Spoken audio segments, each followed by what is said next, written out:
Hi everyone. I'm making this video today to tell you guys the truth about what I've been going through for the last 7 months as Miss Grand International. Um, I know this is gonna come as a shock to a lot of you, my decision to step down and return my crown and give up my title. But I also know at the same time that a lot of you knew something wasn't right. You could sense, you know, I read all the comments, so I know a lot of you could tell that my reign wasn't going very, very well, and there were issues with the organization on their end. And I just want to be completely transparent for all of you. I want you to know the reasoning behind this. You've supported me so much, even now, and you deserve to know the truth. And more than that, I'm doing this because there are so many girls all over the world who have the same dream that I did when I entered this competition, and I wanted to win the first crown for India, and I did win the first crown for India. And I want those girls to know the truth about this organization, about the people who have created this system, and I want them to understand what they're signing up for. Because when I started and when I joined and when I won, nobody told me, nobody warned me, and I had to figure it out on my own. And I don't want any other girl to find herself in the same position that I've been in, because these have been the worst few months of my life. I have been at rock bottom. The last time I was truly happy was the night I won. And since then, it's just been going downhill. It's been getting worse and worse. And I've spent the last few months just completely depressed and alone, and I wouldn't wish that on my worst enemy. So I want you to know the truth. And it's taking a lot of courage to first of all give up the crown that I worked so hard for, and then also to talk about it so openly. But I don't want anyone else to be in the same position as me. So that's why I'm doing this.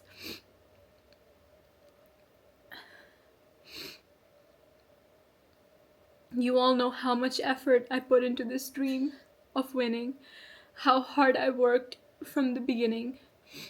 And that's true for so many girls who join.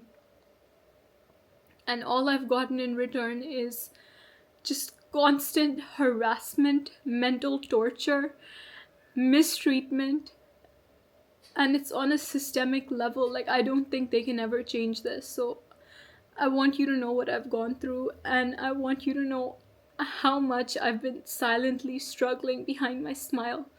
And I know it's seemed like everything is okay, but like, you have to make it look that way when the whole world is watching you and there's always just cameras on you. It's like you have to seem like everything is okay, but I want you to know the truth now. And I'm gonna tell you everything in this video. First of all, when I joined the competition, I had absolutely no idea that countries were paying for votes, okay? And then the Miss Grand International organization happily accepts them in the form of votes or in the form of, donations. And you guys don't know that. And of course, like, when I found out, like, we couldn't afford to pay for the votes, we didn't have that knowledge, and that's why it was so difficult to compete in terms of votes. You guys know, when I was in the personal interview, Nawat asked me, why do you not have votes? And it's because I wasn't paying to buy votes like every other person was. And honestly, like, it's not even their fault. Like, of course, if they have the option, why wouldn't they do it? Like, everybody wants to win. And the countries who've paid huge amounts of money for votes, or for donations, like, of course, if their girl doesn't win, they would be upset because they've basically paid for it and they expect something in return. Nothing is promised, but they expect that, yeah, we've paid, we'll get some return on it. Um, and I don't blame the countries at all. Like, everybody's doing what they can to win, but it is the organization's fault for accepting this and for setting this standard. Because what about the girls who can't afford it? What about the countries who can't afford it, or the national directors who don't know about it, or who don't have access to those kinds of funds, like me? Truly, the only reason I won, despite all of this voting and all of this that was happening, the only reason I won is because of the amount of public support I had. I mean, I think about it now and it still gives me goosebumps, the way people cheered for India, and the way, like, if you asked anybody, they would say they were rooting for India. And on social media and in Thailand in real life, there was just so much support for me, and I'm so grateful for that, because that is truly the only reason that I won. Honestly, I want you to think about all the franchises and the national directors who lost their licenses this year, or who gave it up or whatever. Like, it's actually insane, the number of directors who've been in the business for years and they chose to give up their license. Why do you think that is? Who do you think the problem here is, the common problem? I mean, truly, it is impossible to work with the Miss Grand International organization. The way they are, the way they treat people, they only care about money. Like, that is their only thing. And I'm going to get into that a little bit more. But it made so much sense to me later on when I saw that so many people were dropping their licenses, because nobody wants, even after winning, nobody wants their girls to be in this kind of position, you know? And I had no one to tell me, you know, but I need to be the person who speaks up for what the truth is, and who puts honesty and integrity above my own image. And that's what I'm trying to do today. I've been in Thailand for many months. As you know, I won in October, and then I stayed the whole month of November and 2 weeks of December. And then I was also there for more than a month, all throughout March. So I've spent my fair share of time over there. And during that time, I mean, it's unbelievable how they treated me. They couldn't even provide me basic amenities. You know, you think after winning that, oh my God, like, it's a dream come true. The organization is going to take care of everything for me. But that's not true. Immediately after winning, they moved me into a cramped hotel room, a small little hotel room where even all my suitcases, they couldn't open properly. Like, there wasn't enough space for that. And I lived in that hotel room for more than a month, more than 1 month. And from there, they shifted me to a dilapidated house, okay, which was way on the outside of the city, like an hour or an hour and a half away from the city center, from MGI Hall, the office, everything. And over there in the house, I had no car. They didn't give me any way of getting around, so I was basically stuck in the house until they decided that they need me for something, even in the month of March. I had no car. They did not give me access to, like, a Thai phone number or anything, so I had to buy a phone over there. I had to buy a Thai phone number so that I could stay in touch with my friends and family, because I was staying there for so much time, you know. I They did not provide me any food at all. You know, I requested them multiple times that, you know, like, there's no pots and pans in the house. I can't cook. Like, I could maybe go and grocery shop and then cook for myself, but there were no pots and pans. There was nothing. So I said that, you know, could we at least please, like, like I'm vegetarian, so it's very simple. Like we could just make sure that the the fridge is stocked with, fruits, and just fruits, so I can like cut it and eat it. And my mom messaged them also that she's all alone, and can we just make sure there's some fruit in the fridge for her. They couldn't even do that. I had to order food on Grab, which is like their Uber Eats. I had to order food every single day. Okay, it would take 2 hours to come because it's so far away. All right, and how am I supposed to stay healthy or take care of myself when I can like eat home cooked food or anything?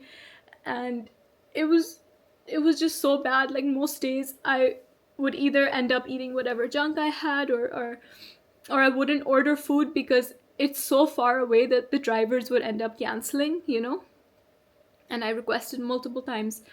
I have the messages like, please, can we make sure there's food? Like, it's their responsibility. I'm there with them, with that organization. They should at least make sure that they're giving their queen food to eat, if not meals or something. And I didn't like, I couldn't keep pushing, so I dropped it, and that's how I spent my weeks over there. It was so difficult. And then of course, like, they have a problem. Like, I asked them, you know I'm living here for a long time, like I need access to a gym maybe or something, because obviously you have to keep taking care of yourself, like that's the job. But they didn't arrange that for me. They couldn't. I had to beg and beg and beg for them to give me a yoga mat, until one of the people working for them gave me his like personal yoga mat from his house, so I could do some like workouts over there.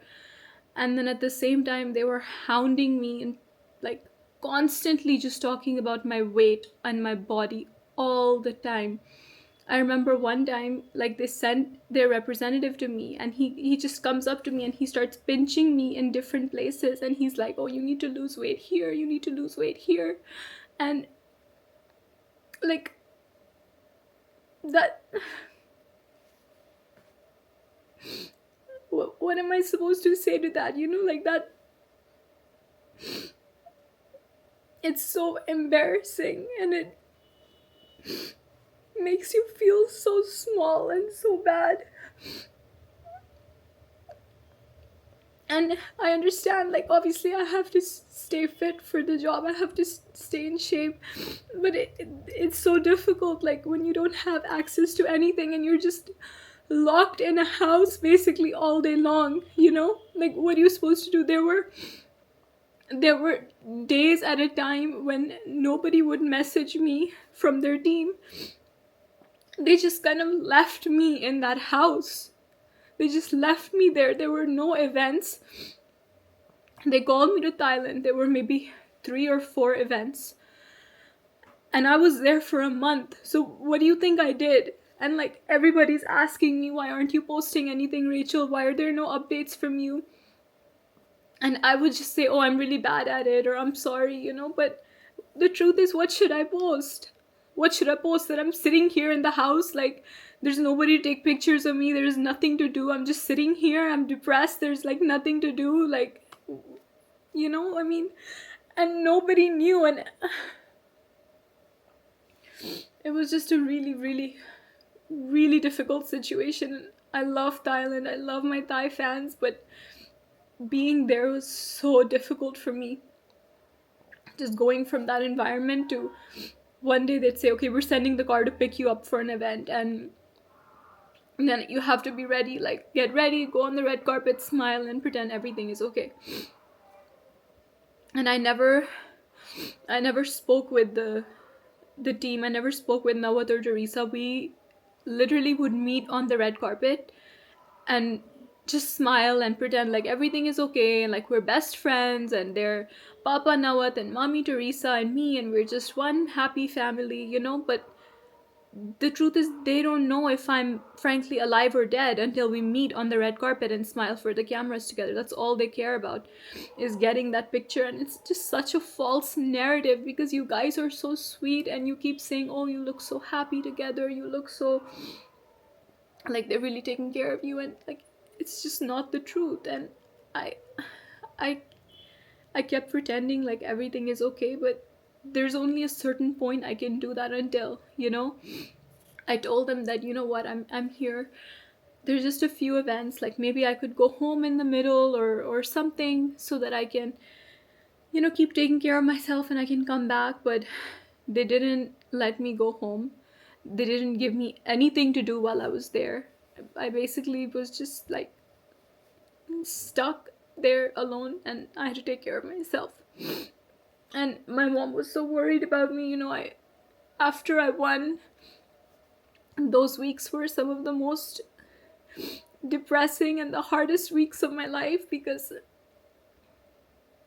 I was working so much and there was just so much toxicity and negativity in that organization. And every day I would just like, I would get more disillusioned, and it would get harder and harder and harder for me. And my mom, like, we would speak to each other and she saw and she noticed that something is not okay with me, just like she knows me really well, so she knew something wasn't okay. And she came there and she stayed with me for a few weeks in November. And I think that really like that really saved my life because it would have been really horrible otherwise.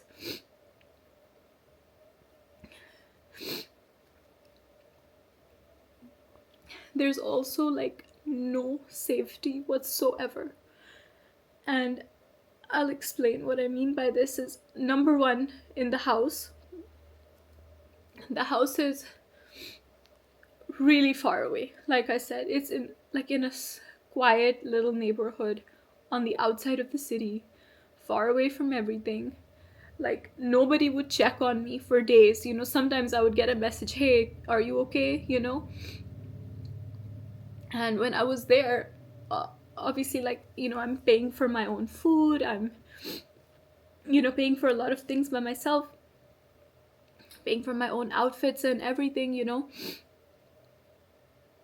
And I had to bring cash with me, in dollars or in Thai baht. And my parents, this is so embarrassing, but I expected after I won that I'd be able to support myself financially, like with the prize money and everything. It's like a dream come true. And obviously you don't try and win for the prize money, but it like adds to it that, yeah, you've won something really big. And it's only after I won that I realized, like, their contract says that the prize money will be paid like in its entirety at the end of your reign. And before that, there's only like a monthly stipend of a small amount. And I was paid my monthly stipend for just the first month. Okay, just for the month of November. And they didn't pay me at all after that. And it's so embarrassing. Like every time I had to go there, like I would ask, my parents, I would ask them to, like,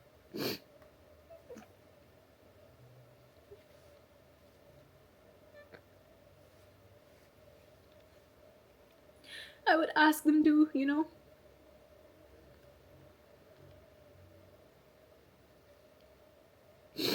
I would ask them to give me money for food, and because I had to like take care of that myself. And so they gave me, cash in dollars. And when I was there at the house, obviously if I leave for an event or I spent a week in another province, I had to leave most of my stuff in the house, in my room. And by the way, like, when I won, like, a penthouse was promised to me. Like, they showed me a penthouse and they're like, this is gonna be yours, you're gonna live here. But that wasn't the case. It was either the house or they offered to keep me in the same hotel. But I literally could not live in that small room anymore. It was like too much for me. There wasn't enough space, and it was too much, so I said I would rather like live in the house. And so I used to keep my cash there, like in my suitcase, hidden inside. And literally nobody came to the house. Only a cleaner would come one time in a week, maybe. And I had gone to some other province in Thailand for work. And when I came back, my money, I had around $1,700 with me, and there was $1,000 missing. And it was just like I opened my pouch and my rupees were in there and my dollars, and like I know how I left it, but when I opened it, it was all messy. It was in a different place, and I counted, and instead of 1,700, it was only $700, and so there was 1,000 missing.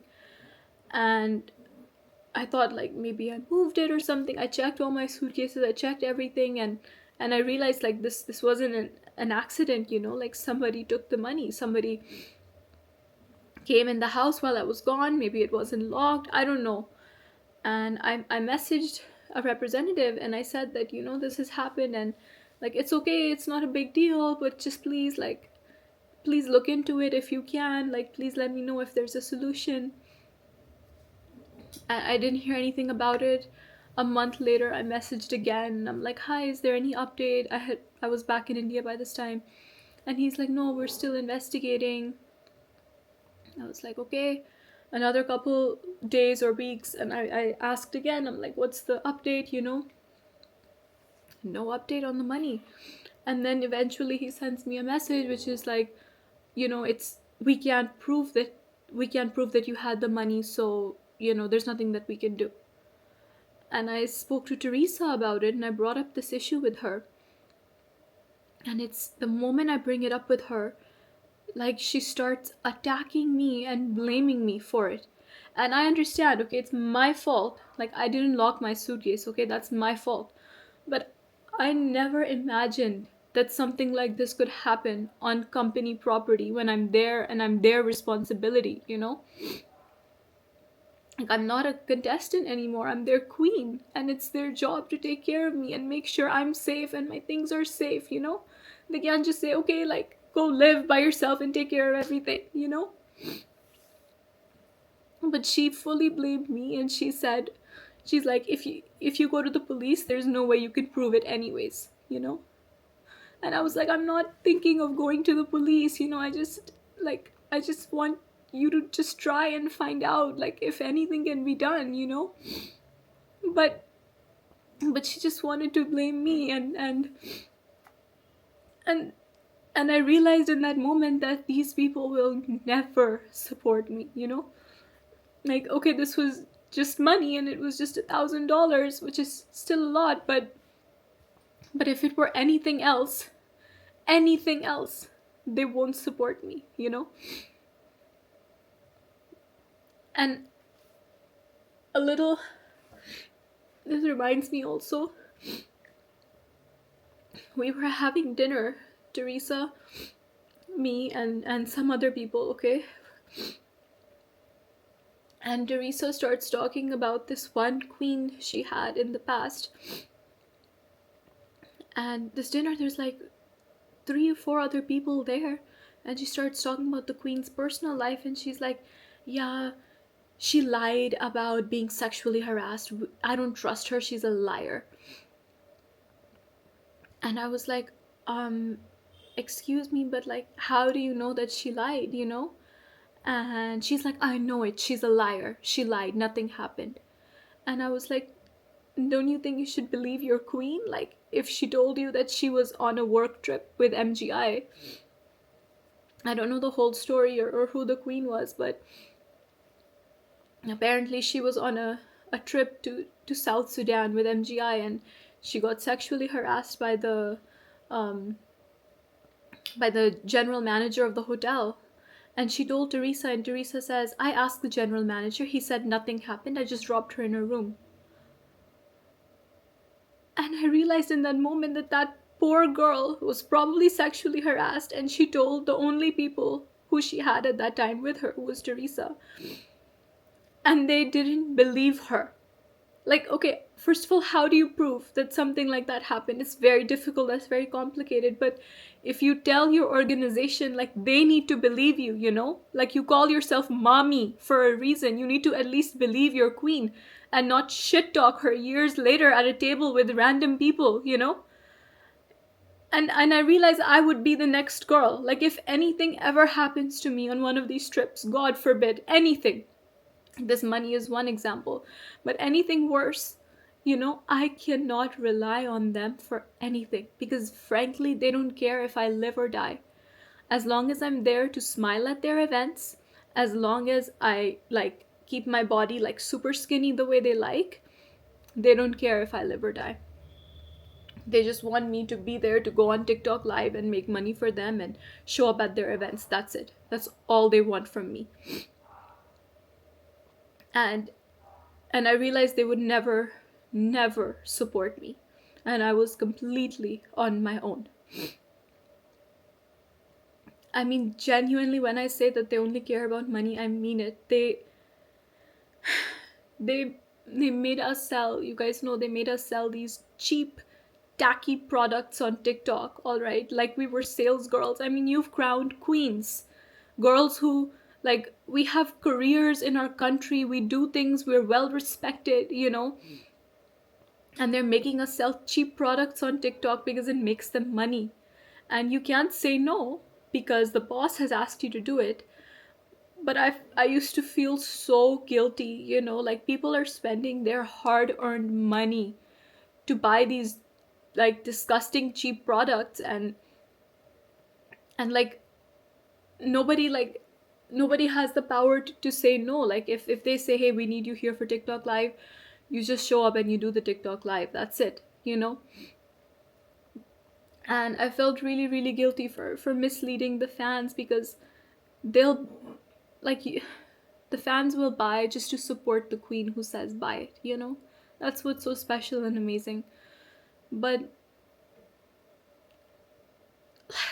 like it baffles me. Like, you have women, you know, like me, for example, a person who's a speaker, who wants to like talk about issues, who wants to create change in the world, who has so many ideas, not just for business but for philanthropic work, and you want her to sell like chili paste and chili sauce and like random things on TikTok? Seriously? um I had so many ideas to work with underprivileged children, which I was already doing in my country, and also in Thailand. I'd worked with an NGO, which I really love.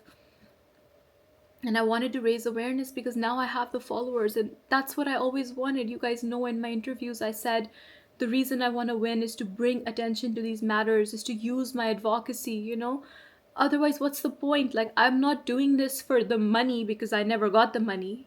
I'm not doing this for the fame, all right? Because you have to be popular before you win MGI in order to win. Like, the only reason I'm doing this is so that I can use my voice in a way that matters, you know? Not selling on TikTok, but actually working with charities. Like, they use this whole stop the war and violence thing, but it's all fake. It's a facade.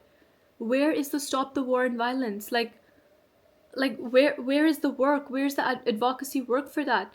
Like, I'm here, I'm ready to use my voice, I'm ready to work with an NGO, but they don't want to do that because it doesn't make money for them. And I've heard them say, like, now it literally says that this is useless, people don't care about it, it's not entertaining, and it doesn't make money, so we're not going to do it. Like, I'm sorry, but it's not all about entertainment. Being a queen, that's not what pageantry is about, you know? It's about being a global public figure who uses her voice for good, you know? Not these cheap entertainment tactics. I had plans when I was there. I wanted to go to charities, I wanted to visit a blind orphanage, and also, you know, other like slum areas that I had worked in before, and they didn't let me. And they said that it's because like we don't have production team, you know, blah blah blah. They made up reasons. Obviously they didn't want to because it's not paid. And I said, I don't need production team, like my day is free, I'll just go there, and you know, I'll be able to like bring some attention to the cause. And they said no. Like, you can't. And so I feel really bad when people ask me that, like, why did you stop your advocacy? Because, like, I wasn't allowed to. And what is the point of winning, of having followers, of people listening to you? What's the point of wearing India over here, and if you can't actually help in any way, you know? It's completely useless. And I remember after winning, they called us down to the MGI headquarters, okay? And they gave us all our contracts 1 or 2 days after winning, I'm not sure when. And I don't I don't know if I can explain that situation properly, but when they gave the contract, it was like a gun to the head. Okay? It was their pen, their paper, their office, their contract, their rules. And we were expected to just sit down, shut up, and sign it. That's it. I remember I personally stepped aside out of the meeting with all the girls to have a conversation about the contract, because mine was different and I had a couple questions. I wanted to see if there's, anything I can like negotiate, because the contract is obviously very one-sided. Like, it's only there to protect them or benefit them. It doesn't guarantee me or promise me anything. It doesn't protect me or protect my rights in any way. But it's like the whole world is like, India had just won for the first time, and I was seeing people's reactions, and everybody was so proud, and there was so much support, and everybody was so excited. There's no question of, hey, I can't sign the contract. You have to. The whole world is watching you. You just won. You have to sign it. There's that pressure. And the way they approach the situation is like, you sign it. If you don't want to sign it, no problem. You can leave. That's the attitude going into it. I asked, I'm like, can we negotiate this at all? Can I request that we discuss this? My lawyer would want to maybe read it and negotiate. And Teresa was like, no. She's like, if you have a problem, if you don't want to sign it, don't sign it. Tell me right now. You can leave. And so I realized, like, there's no negotiating this. You just sign it. That's it. They just want girls to feel lucky that, you've been chosen by us, and you just sign it. That's it. And of course, the prize money was promised to me to be paid, like the monthly stipend, and then the total amount at the end of my reign. But I just received the first stipend for the first month, and that's it. Like, I never saw another penny after that. And so I had to handle, or my parents had to handle, all the expenses that came with it. And so every time I travel, like, I have to take care of my own food. Of course, they do the flights and hotel, but if something is not done, like, it's your responsibility to take care of it 100%. And they don't provide you with outfits or anything. Like, some of the if you get invited to a country, I've only been to one, by the way, so I don't know how this works exactly, but the country that calls you, the ND, will provide you dresses for events while you're there, but everything else is your own responsibility. And it's so difficult, because when you go into it, you think, hey, like, I've just become Miss Grand International. They're going to take care of my wardrobe. They're going to take care of hair and makeup. They're going to take care of everything for me. But that's not true. You're still completely on your own for everything. And of course, my reign was particularly difficult for me, um, because of the issues with my national director and the international organization. So when I competed at Miss Grand India, I competed under Glamanand, who was the Indian National Director organization. And I signed a contract with them, as every girl does in every country. And I would be represented by them in India. And then after I won, they had a personal issue with Miss Grand International. They had a falling out, like so many national directors did. And they lost their license for India. So although I was signed to them in India, Miss Grand would not allow me to work with them at all. So I couldn't work at all. basically. And I remember I had been queen for less than 2 months the first time they threatened to dethrone me. And they just use this thing of dethronement, of taking the crown away, as blackmail. And they use it to manipulate me for everything. So like you can't bring up a single issue with them because they will just like say that we'll take your crown away. And it was so impossibly difficult for me. Like after Glamanan lost their license, there was a new license holder in India, all right, some star or something. And they were supposed to do my whole homecoming. You know, we had multiple conversations in December leading up to my homecoming where I was planning it with them. I had big plans. They had big plans. They promised so many things. We were all so excited, you know. But the date of my homecoming kept coming closer and closer. And there was nothing was materializing, you know. And up until the moment I landed in the airport in Delhi for the homecoming, these people, the new organization, hadn't even taken permission from the airport authorities to host my homecoming there. Like, can you imagine? My plane has landed, I'm coming out, there's no permission.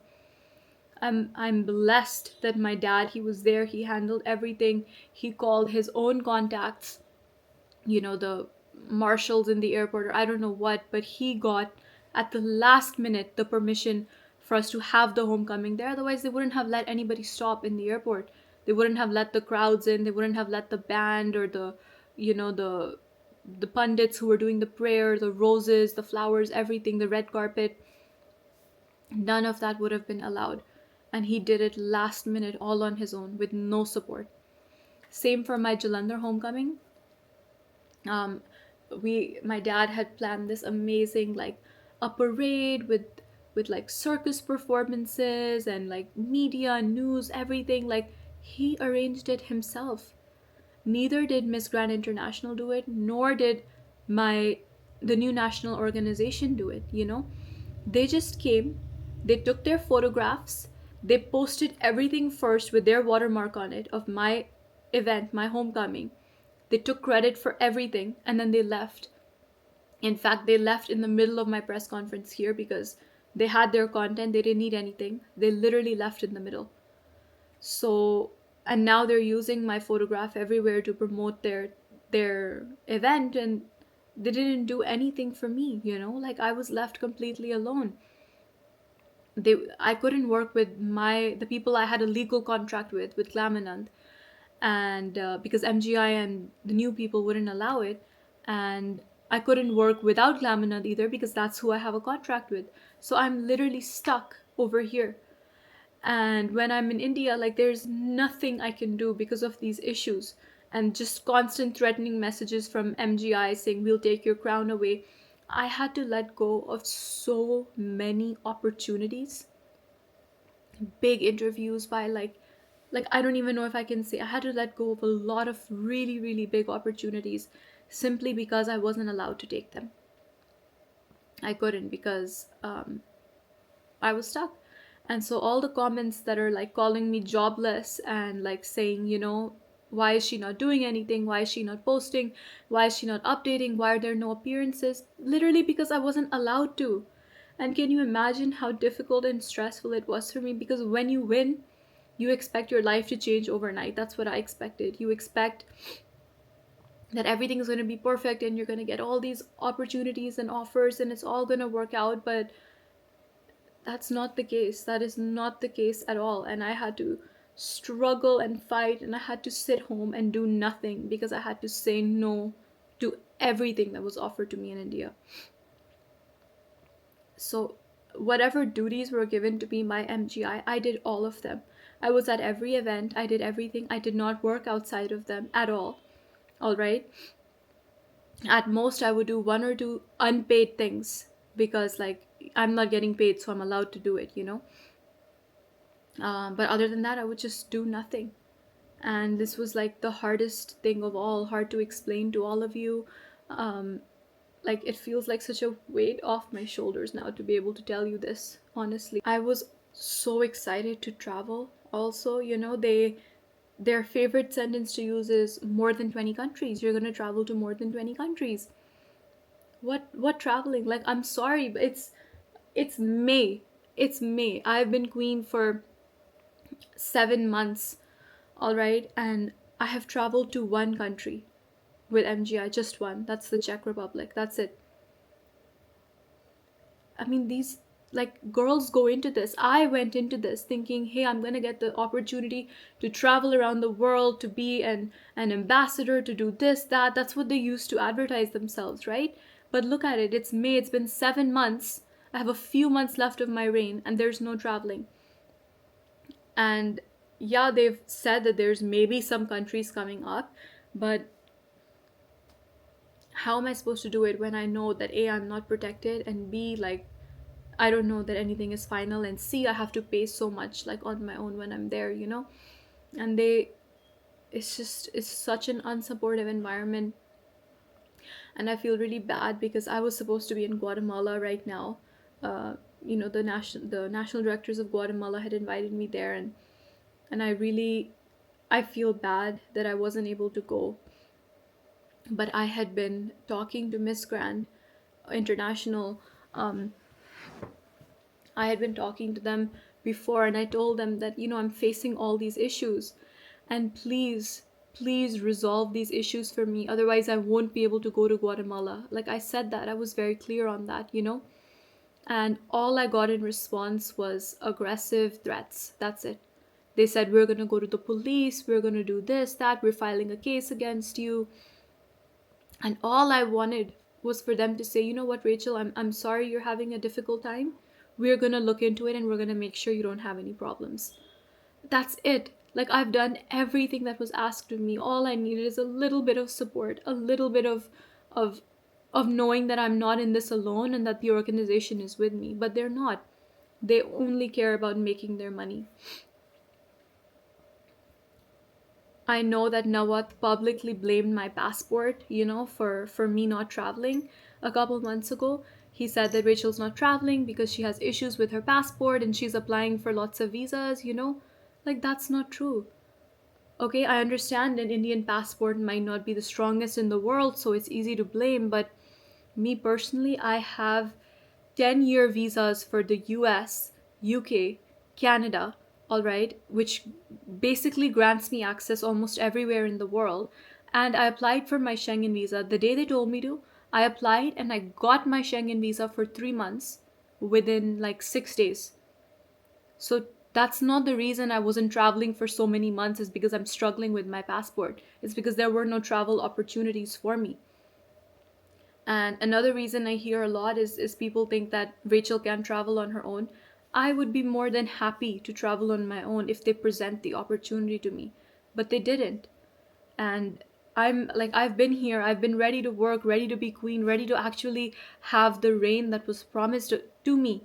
But like, I'm not being offered those opportunities. Like, I've only been to one country. That is so shameful and embarrassing. And even that trip, like, I will never forget my trip to the Czech Republic, because the Czech team is so nice and sweet and amazing, and they put on an incredible event over there.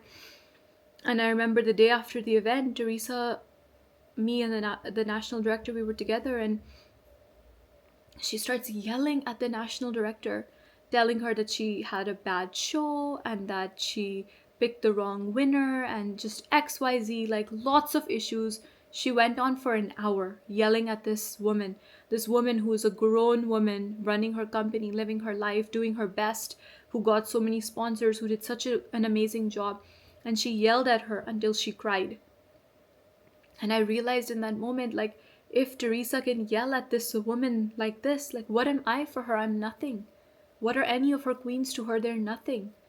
They call themselves Mommy Teresa and Papa Nawat, but you can't just call yourself mom and dad. Like, you have to act like it. You have to protect your daughters. You have to be there for them. I'm sorry, but they couldn't be the furthest thing from parents. They are cold-hearted business people. They just want to extract your use, make money off of you, and that is it. That's all they care about. And the other thing they care about is how you look. That's it. I remember after winning, the first time I sat at an event with them for Miss Grand something, whatever, I don't remember which one it was. But the girls were performing on stage, and I was so excited that I'm finally sitting on the other side of the stage, you know? I'm not on the stage, I'm on the other side, and it's such a proud moment for me. And I was sitting with them, and I heard the way they speak about these girls. Girls who they're giving their heart and their soul performing on stage the way all of us do. And I was there to hear the conversations about how they judge them and how they speak about them. The kind of derogatory, body shaming, disgusting, deplorable comments they make. Like, I can't even say that on camera. I would never speak about another person that way.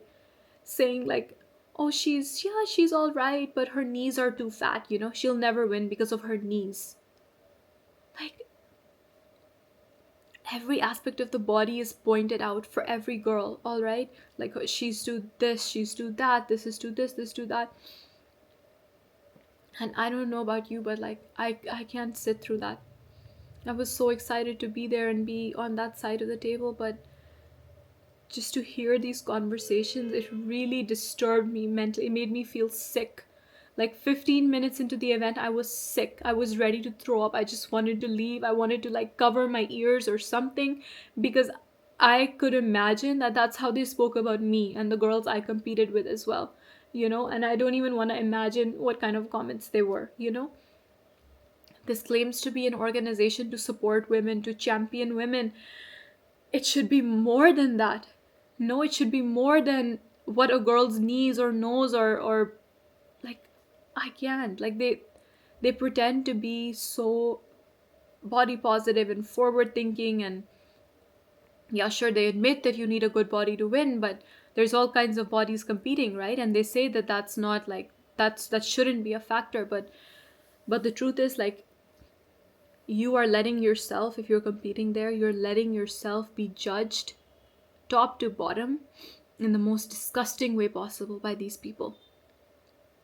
And I frankly cannot be a part of that. I'm not a woman who will tear down another woman because one part of her body is not completely perfect. They don't care about how you speak, they don't care about what you think. The only thing they care about is what you look like. That's why they used to send people to pinch different parts of me and tell me to lose weight here. And I had so many ideas for them. You know, I wanted to work. I had the arm popper idea. You guys know I made an ad. I made a product. I did the packaging.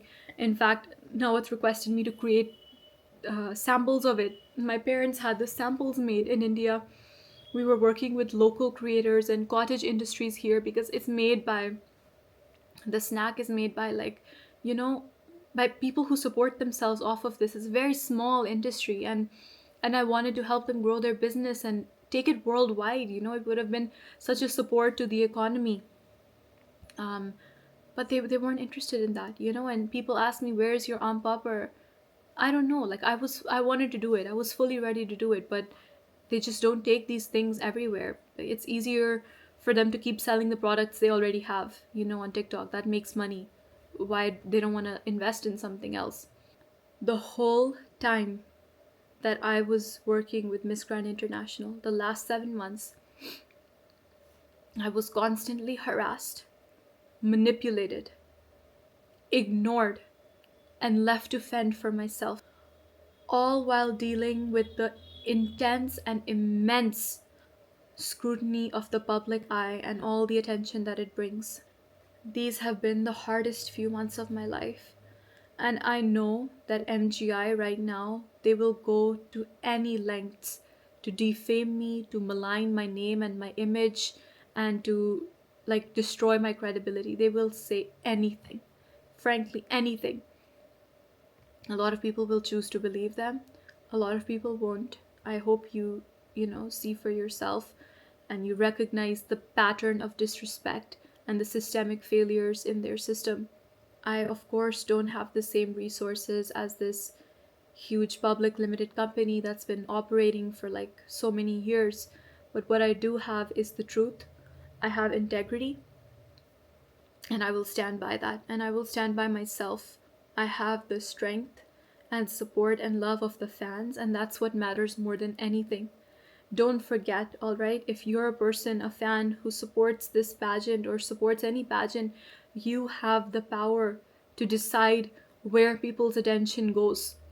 With every post you make or every view you give, you decide what to make a bigger, what makes a bigger impact in the world, and what doesn't. And if you're thinking of supporting this pageant, or if you're a girl who's thinking of, God forbid, thinking of competing in this pageant, please go into it completely aware of all of these things.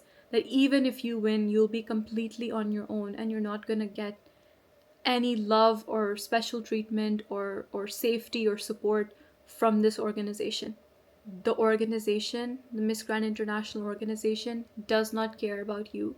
It does not care about its queens. All it wants is to use its queens until the queens are not useful. And I could not be a part of this anymore, which is why I chose to give up my title and to resign. I know there will be a lot of queens after me. There were a lot of queens before me. Queens are gonna come and go. It's not gonna end everything, this video right here, but I hope it at least sheds the light on the truth for some girls and some fans and some people who will think twice before supporting this this organization. Every girl I know who I've spoken with who's in contract with MGI wants out of her contract. Every single one. And I'm not going to take names, but that means something. And nobody wants to be stuck in their contract with them because they're being used like this. It is completely one-sided, and I know so many girls feel pressure to sign it just the same way I did, okay, because they're there. But I want you to know before going into it that there is another way, there are other options for you, and that you don't need to put yourself through this at all, because it's not going to benefit you. I think the mistake that MGI made is that they didn't realize when they crowned me that they're not just crowning Rachel, they're crowning a daughter of India. They're crowning somebody who will speak for her country and her people fiercely. They're crowning somebody who will be supported and loved by so many people who care about integrity and honesty and who care about humanity. That's what this is about at the end of the day. As for my future, I will continue to believe in myself as I've always done. I have the support of my family. I have the support of these amazing fans, and I'm so, I didn't think about the support when I posted this and resigned and gave up my crown. And I knew a lot of people would speak negatively about me, but I never expected that so many people would support me. And I'm so, so grateful. I can't say thank you enough, because if the response had been different, I don't know how I would handle it right now. But I'm so grateful for your support, your love, your trust in me. And I want you to know that you matter. Your attention matters. So please don't give your attention to this horrible organization, because they're going to do the same thing to queens years on years. And if you stop giving your attention here, maybe girls will stop applying, and maybe one day they won't have the power to treat women like this anymore. The relationships I've made during these months with people all over the world, in Thailand, with fans, they mean everything to me. And I've never been fake in my interactions with them ever. I've always tried to protect the girls. I've always told the girls who won to protect themselves. And those relationships, I wouldn't change it for the world. I'm so grateful that I got to meet all of you and be in this position to turn this down today because of you. I truly believe that a pure heart and honest intentions will always be rewarded. I believe that good things happen to good people, and I want you to know that this decision I made to give the crown back did not come from a place of pain, but it came from a place of strength. I don't feel like I've lost anything. I feel like I've gained everything. I don't know how to explain it to you. Like, I feel free. For the first time in months, I feel free and I feel like I can breathe. And I've just been drowning for so long, and now I feel like I've come up for air. And I have my life back, and I'm so grateful for that. And no matter what happens, I hope that I've at least helped one or two people by sharing this and being honest with you today. And I just want to say that I'm really grateful. Thank you so much for your love and support. And I love you so much. And there's only up to go from here, and we're going to do bigger and better things in life. Thank you again for your love. I love you so much.